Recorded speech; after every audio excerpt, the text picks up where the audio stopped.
Audio Jungle.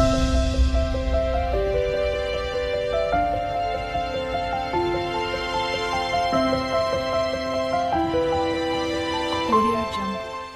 Good morning বন্ধুরা। আজকে দেখো অনেক সকালে উঠেছি। আজকে এখন বাজে 7টা, 6টার সময় উঠেছি। তো সকাল থেকে উঠে ও এখন বাড়ি যাওয়ার জন্য রেডি হচ্ছে। আর মাম্মাম দেখো এখন কান্না করছে। আর ও বাড়ি যাবে বলে পুরো একদম রেডি হয়ে গেছে। তো জামাইবাবু বললো দাঁড়াও, খাওয়া দাওয়া করে তারপরে যাওয়া হবে। তো তারপর তোমাদের দাদাভাই ওকে দিয়ে এসে আর যাওয়ার সময় পান্তা খেয়ে গেছে। আর এসে ইলিশ মাছ ভাজা, পান্তা, আলু ভাজা এইগুলোই খেলাম। তো আর কিছু তোমাদের সাথে শেয়ার করতে পারলাম না। বিকেলবেলা সারাদিন তো তোমাদের সাথে সব কিছু শেয়ার করেছি, যা যা করেছি শেয়ার করেছি।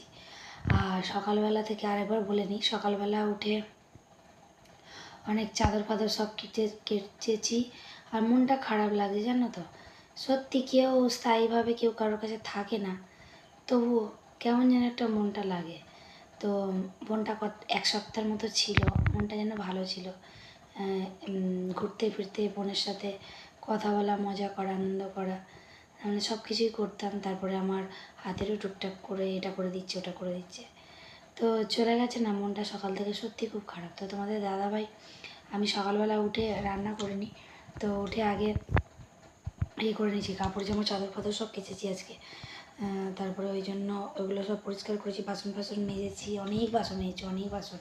কালকে পায়েসের গামলি ফামলি, ভাতের গামলি ফামলি সব ছিল, তো সেইগুলো সব মেজেছি, মেজে পরিষ্কার করেছি।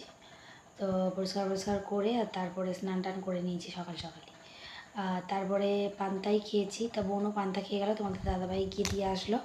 আর মামিকে বলেছি আগিয়ে আসতে, মানে আমাদের আমতলা বলে একটা জায়গা আছে, ওখানে তোমাদের দাদাভাই দিয়ে আসবে আর মামিও আসবে এখান থেকে। তো বোন চলে গেছে। সকালবেলা উঠে মনটা যেন কেমন খারাপ খারাপ খারাপ লাগছে। আর সারাদিন কিচ্ছু রান্না করিনি, তোমাদের সাথে ওই জন্য কিচ্ছু শেয়ার করতে পারিনি। তো তোমাদের দাদাভাই পান্তাই করতে বলেছিল, পান্তা খেয়ে গেছে, আবার এসে বলেছে যে পান্তাই খাবো। অনেক রাত পর্যন্ত ঘুম হয়নি, মাম্মাম খুব বিরক্ত করছিল, তো ওই জন্য ঘুম হয়নি। আর তোমাদের দাদা ভাই বলেছিল যে পান্তা করতে, কিন্তু আমি পান্তা করেছি। আমার না পান্তা খেয়ে শ্যুট করে না, বছরে তো একবার খাই বা দুবার পান্তা খাই, মানে শীতলা পুজোতে খাই আর রান্না পুজোতে পান্তা খাই। তো যেন পান্তা কালকে দুবার খেয়েছি খুব কষ্ট করে। দুপুরবেলা একবার খেয়েছি আর রাতে একবার খেয়েছি, তো অনেক কষ্ট করেই খেয়েছি। তো যাই হোক, তো মা মনসার পান্তা, ঠাকুরের পান্তা খেতে হয়, খেয়েছি। আর একবারের বেশি ভালো লাগে না পান্তা খেতে। এমনিতে আমার পান্তা ভালো লাগে না, কিন্তু মায়ের নামে খেয়েছি। তো তারপর সেই পান্তাগুলো ছিল আজকে। তো তোমাদের দাদাভাই বললো রান্না করতে হবে না, পান্তাই খেয়ে নেবো। তো তারপরে আমি দুপুরবেলার দিকে ভাবলাম যেন একটুখানি ভাত বসাই, যেন পান্তা খেয়েও যেন কেমন কেমন একটা লাগছে, শুয়ে পড়েছিলাম। তো তারপরে উঠে একটু ভাত বসিয়েছি, আর গরম গরম মাছের তেল দিয়ে একটু ভাত খেয়ে নিয়েছি। তারপরে পুঁই শাক ছিল, আলু ভাজা ছিল, এগুলো দিয়ে খেয়েছি। খেয়ে আর যে একটু শোবো না, তো মামাম এত বিরক্ত করছে, ওকে আবার স্নান টান করিয়ে দিলাম, ঘুম পাড়িয়ে দেবো। ও দুধ ফুধ কিছু খাচ্ছে না, আজকে সর্দি করেছে না, ওই জন্য কিছু খাচ্ছে না। তো তারপরে বিকেলবেলা উঠেও রান্না করিনি, আজকে পুরো রান্নাটাই আমার ছুটি। তো বিকেলবেলা কেন রান্না করিনি বলো তো? তার মানে আজকে জায়ের ছোটো ছেলের জন্মদিন, তো ওই জন্য বাবু ওদের বাড়ি গিয়েছিল, পায়েস কেক আবার আমাকেও দিয়ে গেছে। আর জায়ের জন্মদিন বলে ওদের ওইখানেই গিয়েছিল, গিয়ে ওখানে খাওয়া দাওয়া করেছিল, লুচি মাংস আর পায়েস করেছিল, কেক করেছিল, এগুলোই খেয়েছে।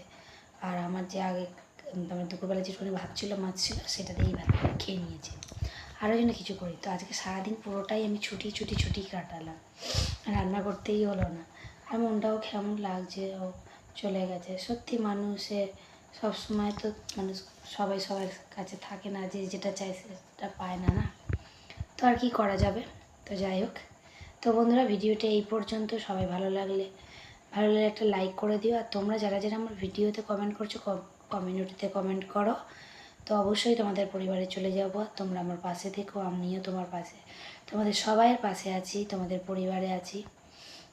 আর সবার ভিডিও দেখে আমি কিন্তু আগে লাইক করে দিই, তোমরাও প্লিজ লাইক দিয়ে একটা ভিডিওটা দেখো। তো গুড নাইট, টাটা, সবাই ভালো থাকবে, সুস্থ থাকবে।